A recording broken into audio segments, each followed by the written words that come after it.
to the Finance, Budget, and Personnel Committee meeting of Tuesday, November 3rd, 2020. First order of business is to identify any possible conflicts of interest. You've read the agenda and looked over it. If you have any conflicts with that now, you're free to say so. Anybody?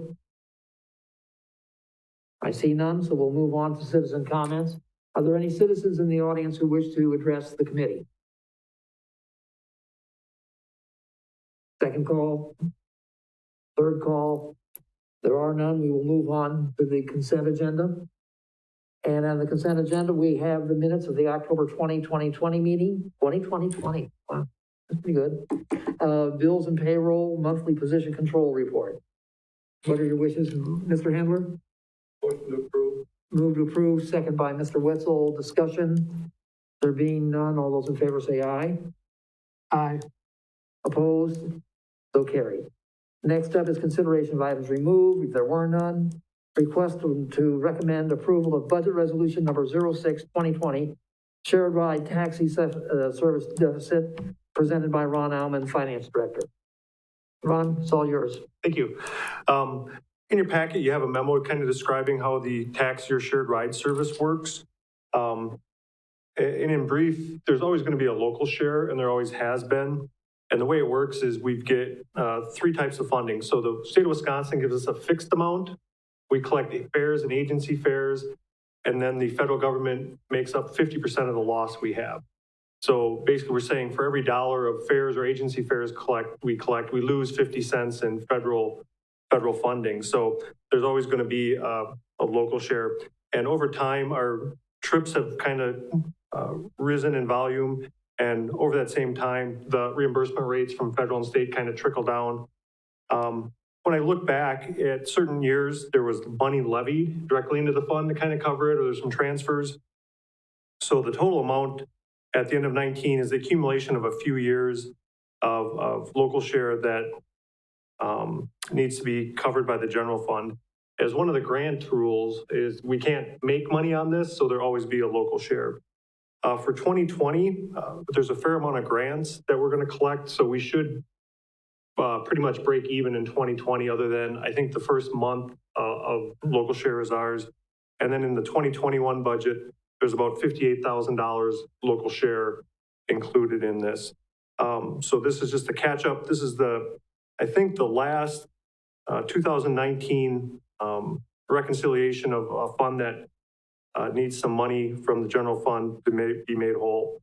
Other than this, our debt service fund, as we know, has a deficit, and two of our capital project funds just on a temporary basis. At the end of 19, they were negative, but they received grant funds, or there's something else that'll happen in 2020. So I'll take comments or request to approve budget resolution. What are your wishes? Mr. Handler?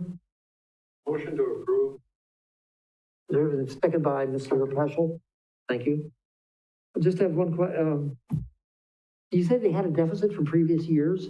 Correct. How did they end up with a deficit? Because I thought at the end of the year, we had to see what the deficit was once all the receipts were gotten from the state. And Correct. And then we had to basically write a check, from either the general fund or we had to levy it for the next year or whatever. How did it happen? We had previous year's deficits. Correct. So it's a non-lapsing fund. It's a non-lapsing fund. So there's no automatic mechanism to cut that check. So at the end of 17, there was a deficit fund balance, then the 18 and the 19. So there was no automatic mechanism that I can see, and there was no funds levied in to cover that. So this is just the catch up. And now we'll look at it on an annual basis and do the same thing. In your opinion, should there be a mechanism to do that so we don't have to run a deficit and catch up with larger amounts of numbers every year?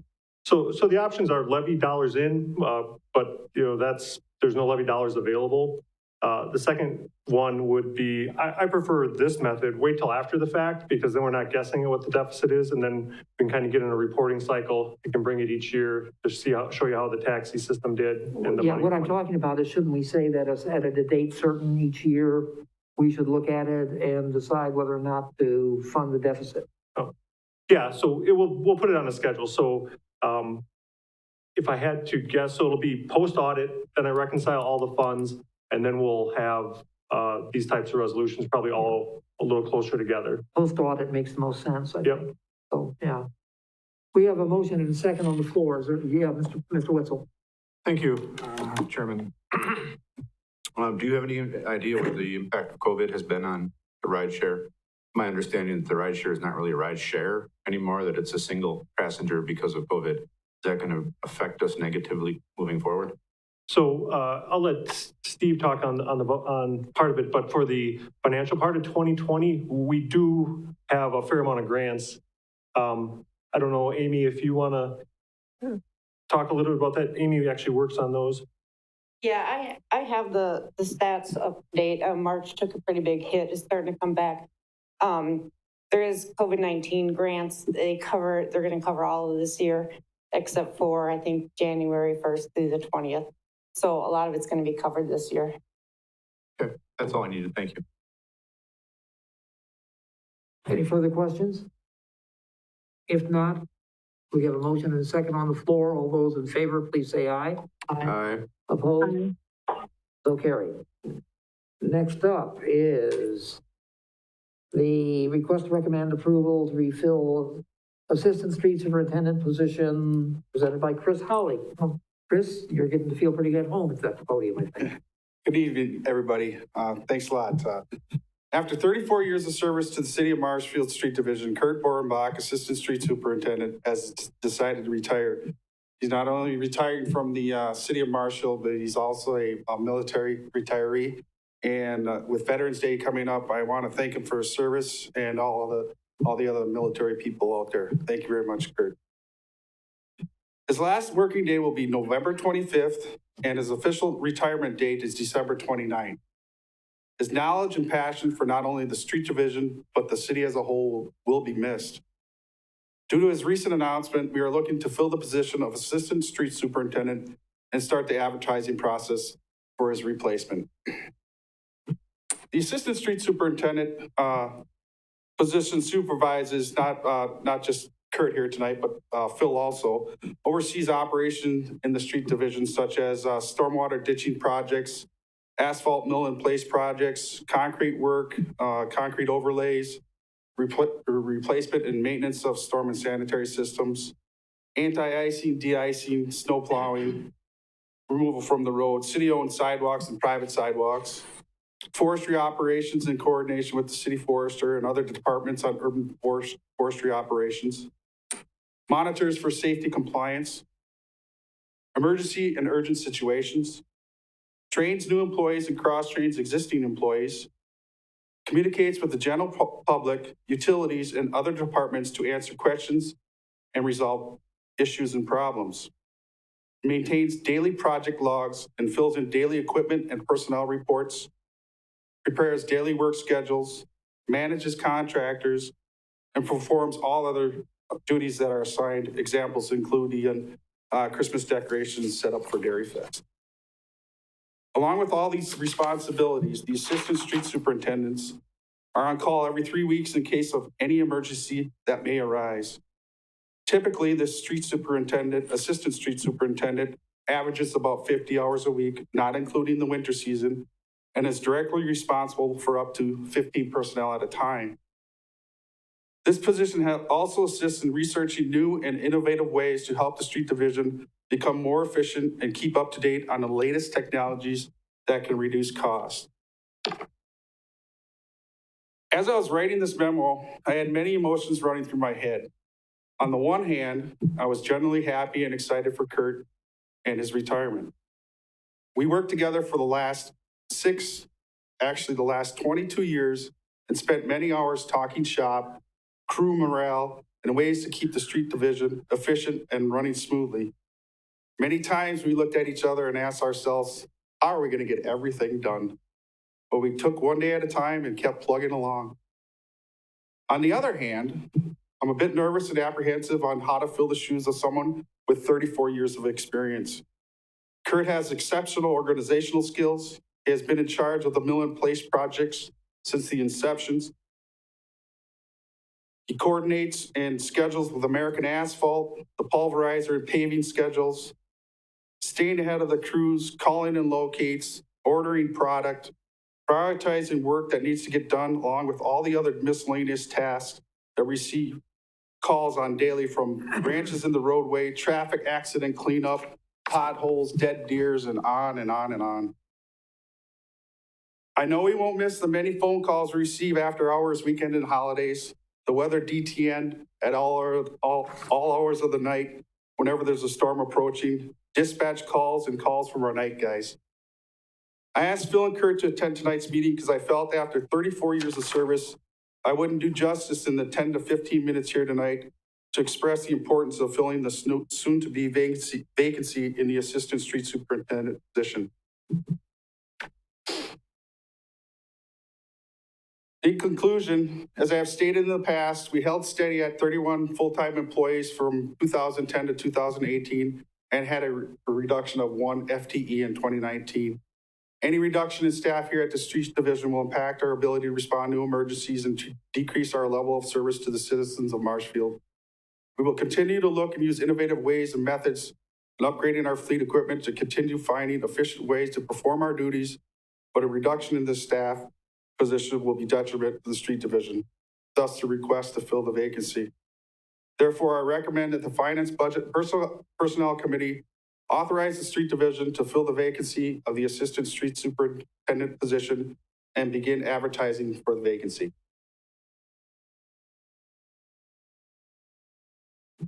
What are your wishes? Mr. Handler, Move to approve. there's a motion to approve. Is there a second? Second by Mr. Bashel. Discussion? Mr. Wetzel? Thank you. I didn't see it in the notes. Maybe it was there. I didn't notice it. What is the process for then filling that position? Advertising, Jen, you want to take this one? Sure. What we would do in this case is we'd post the position externally, usually for a period of 3 to 4 weeks. Is that not on?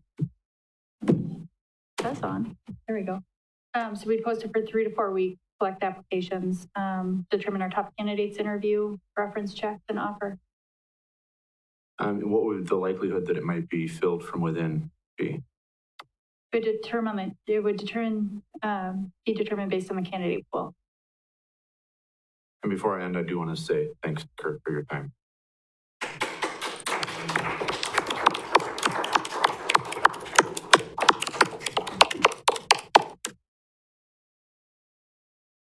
Any further comments? Just one question. Are you going to have somebody fill in that position temporarily? That's coming up next. Coming up next. How come I never hear the whole story all at once? That's Jen's. Okay, thank you very much. In that case, the motion on the floor is to allow the department to proceed with recruiting for that position, the clerk's position. If there's no further discussion, all those in favor say aye. Aye. Opposed? So carried. Okay. Now we get to hear the rest of the story, right? Okay, Jen, it's up to you.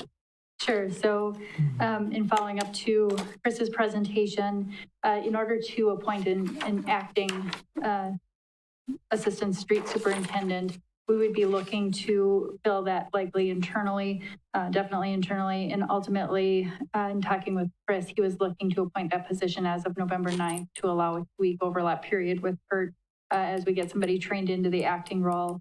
In your memo, you're going to see that there's a kind of a summary of the contract language, but to break it down a little more than that, ultimately what happens when we put somebody in an acting situation is they either get brought up to the minimum of the pay grade, step 1 of the pay grade, or they get a 5% increase or step closest to that based on whichever is higher, honestly. And so right now we don't have a candidate determined for that acting assistant superintendent if we would move someone into that manner. The one thing I always like to point out is the minimum of this particular job is step 1 is $31.64 per hour. So likely what would happen, regardless of who you would place into this scenario, it's going to go to step 1. The other thing that we've done with this particular position is this is an exempt level position typically with the with the temporary promotion of someone from an hourly to an exempt position, we typically keep them in a non-exempt or an hourly paid position. So we'd go to that $31.64 per hour and an hourly rate. So at this point, staff is recommending approval to appoint an acting assistant street superintendent effective November 9th. You've heard the request. What are your wishes? Motion by Paschal to approve. Approve. Mr. Wetzel, second. Discussion? Mr. Wetzel? Thank you. This, I would assume, would be somebody from within that would be put in that position temporarily. Does that generally affect if that individual were wishing to apply for that position on a permanent basis? Does this usually have any kind of an effect on that? It certainly could. Again, it's going to depend on the level of candidates that apply for this. If they have outside experience that is similar, whether it's from a private agency or another municipality, we would consider that as well. However, we do have a really good group of internal staff that there might be someone there who's a qualified candidate that we look to promote into this role. Okay. And then one further question, if I may. You said that you generally keep it as a hourly position. How does overtime situation affect that? So they would be eligible for overtime any time they would work more than 40 hours in a work week. And the likelihood of that happening in the next however length of time? It'd be very likely in the winter. Okay. And there's no way that we can switch that from an hourly to a salaried for the You know, time being? we could certainly look at that. The harder part is it would depend upon when you would look at placing somebody in the acting position and how long they would be there. Our payroll is a 2-week payroll period, so you'd want to go by that full 2-week period, keep it in an exempt role. It's not how we've handled it in the past. When we've done these acting positions, they've been hourly and remained hourly when they went into this role. Okay. Thank you. And I've got one question. Are we going to create a domino effect here? I mean, you're going to move somebody up from one rank, and then you're going to have a vacancy there, and you're going to have a vacancy there, and it goes up. And eventually we're going to be hiring another operator one, I think. Is that what's going to happen here? So not typically in an acting role. In an acting position, they usually run one short as we continue to move forward. So that's the question. Are they prepared to run one short?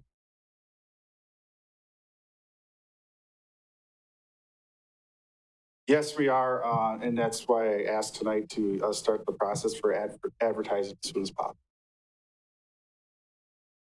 Okay, thank you. We have a motion and a second on the floor to allow to fill that position on a temporary basis, to appoint an acting assistant street superintendent. All those in favor say aye. Aye. Opposed? And the motion carries. Next up is request to recommend approval of an addendum to the compliance services agreement with the Municipal Electric Utilities of Wisconsin. Jen, what's going on here? Sure. So if you think back to 2019, that was the first year that we contracted externally with MEUW for a regional safety management program. At the time of implementation, the safety management program was put into place for the street division, wastewater, and park maintenance group. As you might recall, we had a number of individual kind of training sessions, different companies that we worked with, and this really aligned the training into one consistent training program and then was cost effective from the standpoint of saving money versus wastewater doing one thing versus streets doing another with similar types of training that were needed. So MEUW came on board in 2019. In 2020, we requested that they add engineering in based on some of the work that they're doing. They did that for us at no extra cost. In your packet, there is a list of the trainings that have been done to date. We had Steve Isaacson from MEUW, who was our assigned representative. He's since resigned. However, we have another gentleman who is coming in, and we have a backup from MEUW that supports us in the meantime. Couple of things I just want to point out. You know, we recently had our safety audit within the last couple of weeks that came in and looked at our street division in particular, looked at the training, and ultimately we passed very well. They came in, they did an analysis, a safety walkthrough. Steve had done that with the street division, so there were very few things that needed to be corrected. And then MEUW rep was here to walk through that program with us. And so, you know, ultimately, I think we were in a really good position when that audit came forward. And again, they assisted us through that process. So just wanted to point that out in terms of the services that they've been providing to us. When we signed the program, we opted into a 20% cost share, which means that the person is typically on site 1 day or 4 days a month. That's been limited due to COVID lately. However, they'll be returning on site regularly and will be here as needed. For 2019 and 2020, our cost annually was $28,000 a year. We recently received a contract addendum for them that is in your packet. A couple of things that were included in that was a fee increase, and those fees are listed in your packet as well. For 2021, it would go to $29,250. For 2022, $29,835, and for 2023, $30,575. What I did is I broke it down based on the number of individuals and FTEs that we have in those departments, so you can see how the cost increases per FTE per year with our current FTE model. A couple of other things that are listed in the agreement are the fact that there might be more than just the regional safety manager who would come in and provide services under MEUW for us.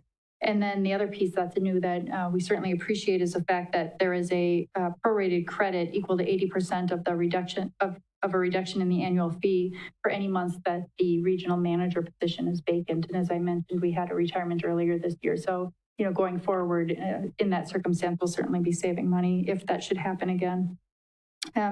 So again, the addendum is included in your packet, and staff is requesting approval of the addendum to compliance services agreement with MEUW and continue to partner with them for our safety management program for our streets, wastewater, park maintenance, and engineering departments for 2021 through 2023. What are your wishes? What's your pleasure? Mr. I'll Paschal. make a motion to recommend approval. Okay, motion by Mr. Paschal to recommend approval. Okay, second by Mr. Wetzel. Discussion, go ahead. Jen, what would happen to this program if we did not have these people helping us with it? Sure. Ultimately, what would happen is a lot of the training is required annually. So some of the programs we'd have to ensure that we are internally managing those training requirements, making sure that nothing is falling behind, and then would have to bring in likely external trainers to complete that. Okay, and who would be monitoring that? Each department would monitor it themselves. Jen, is this already in the budget for next year? It is, I believe. The 20, you've already budgeted the 29,250. Right, and it's actually divided out between each of the departments, so each department takes the share based on their FTE. Now, I couldn't hear exactly what you said, that if we didn't have this program here, you said, I thought you said that it would have to be handled by the managers of each department. They would have to set up training on their own.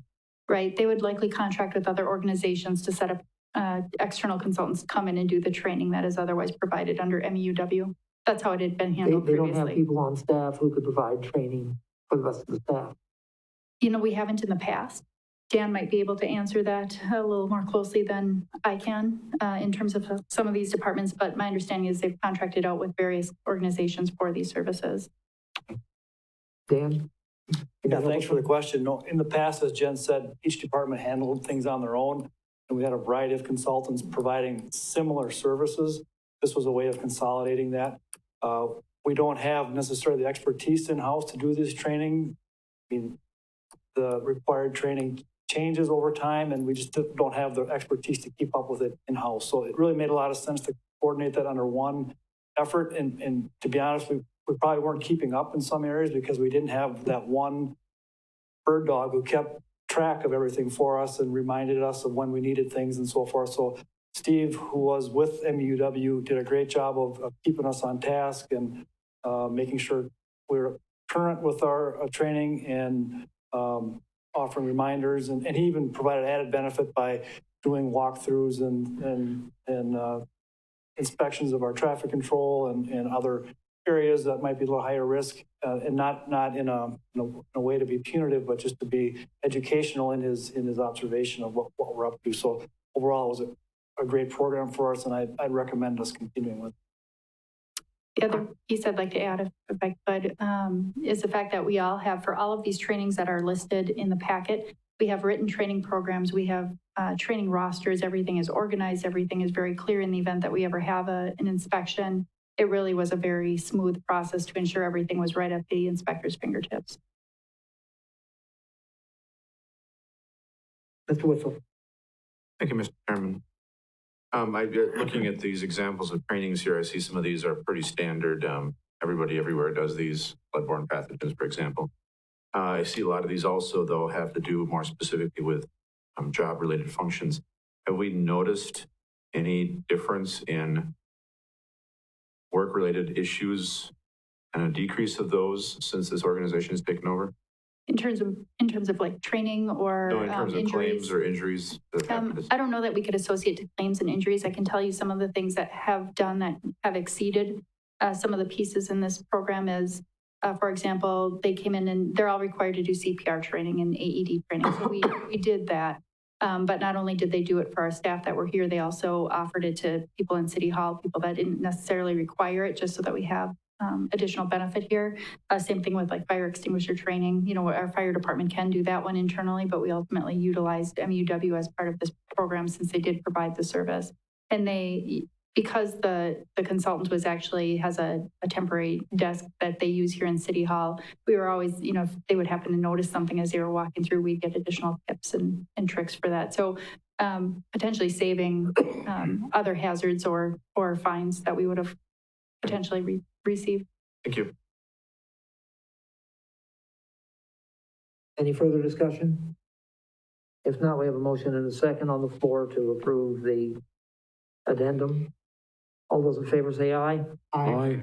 Opposed? So carried. Next. The request to recommend approval of a 2-year extension to an agreement for tourism entity services with Visit Marshfield. Is there anybody from Visit Marshfield here? Are they on the phone tonight or anything? No. Steve, you can take this? I am. Thank you, Mr. Chairman. Yes, we talked about this at the council level. I actually made a presentation back in early October on the notion of a tourism commission. But just to set the foundation here for a minute, we have a 5-year agreement with formerly Marshfield CVB, Convention and Visitors Bureau, now called Visit Marshfield, to provide tourism entity services for us. And that their role is to provide tourism promotion, development, bring people to the city of Marshfield to stay here and spend money. Everything operates now under the state room tax law, which means that they keep 70% as the tourism entity, and the city keeps 30% for the activities such as park and recreation that keep up our facilities to bring people to this community as well. The current agreement ends on June 22nd of 2021, so about 7 months from now.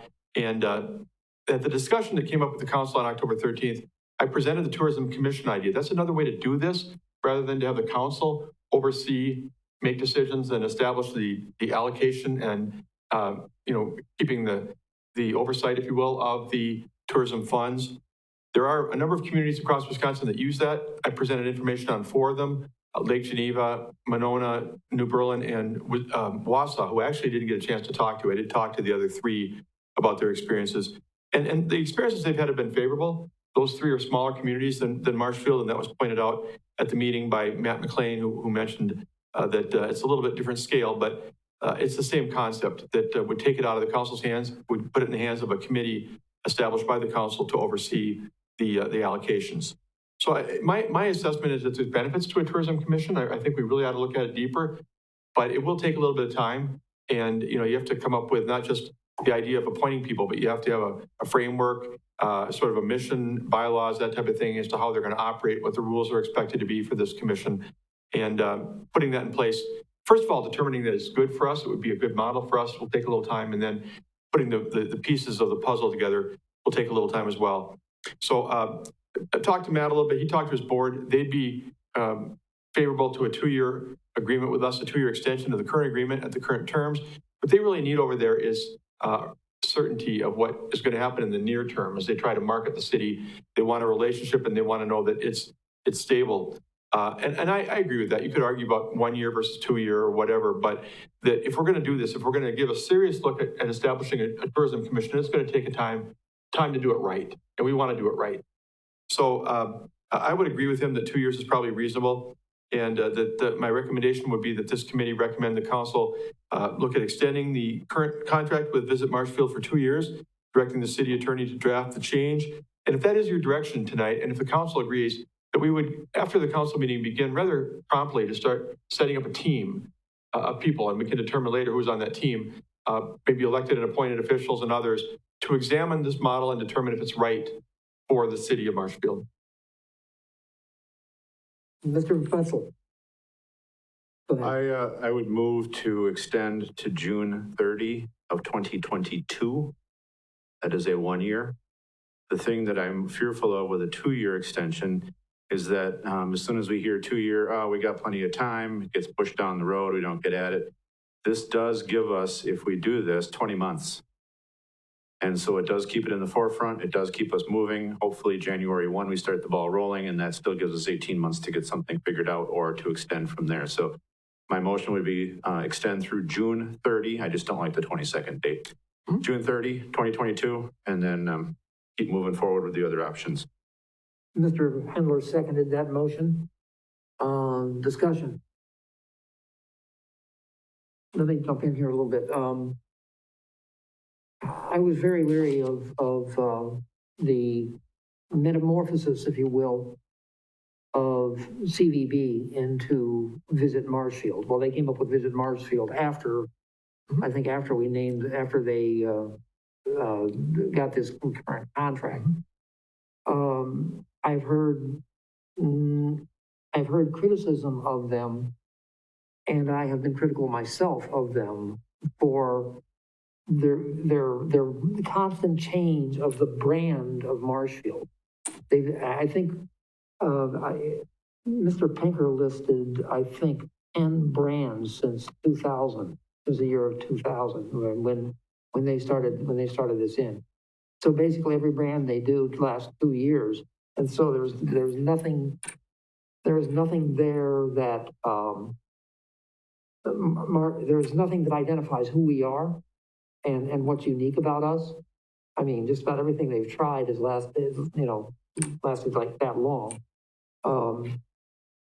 I like the idea of the commission, and I like the idea that the commission, one of the differences that a commission could do as opposed to what Visit Marshfield is doing, is they could fund multiple organizations for different projects. Well, but the one issue that is hanging out there that I'm not sure of is if, say, an organization that is not a primary tourist-related organization has a project that will result in tourism, whether that project could be funded separate from that organization. And that's something I think we'll have to find out if we ever want to go to this. Yeah, my understanding from what I've seen in other communities, what I've heard from other communities is that it has to be demonstrated that that particular project is heavily tourism focused in and of itself. Right. And I think I like Mr. Wetzel's idea about going for 1 year. And I think it would be a great idea to start looking at this seriously during 2021 and be ready to put something in place for budget year 2022. That's what I think would happen. Anybody else have any comments? If not, we have a motion and a second on the floor to approve a 1 year contract extension through June 30th, 2022. Is that correct? Yes. Okay. All those in favor, please say aye. Aye. Opposed? So carried. Okay. Next up is request to recommend the approval of a 2-year agreement for city attorney services with Wolfgram, Hutchinson, and Gamoke. Steve, that's yours too. Thank you very much. At our last meeting on October 20th, we discussed whether or not to look at having a request for proposals for city attorney services. We did that back in 2017.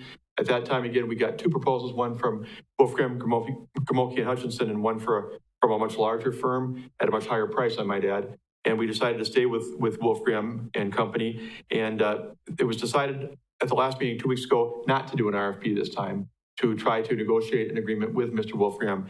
So what you have in front of you tonight is his proposal for a new 2-year deal in this case. He doesn't want to do 3 years. He'd prefer to do 2 for the years 2021 and 2022 at a price of $185 an hour.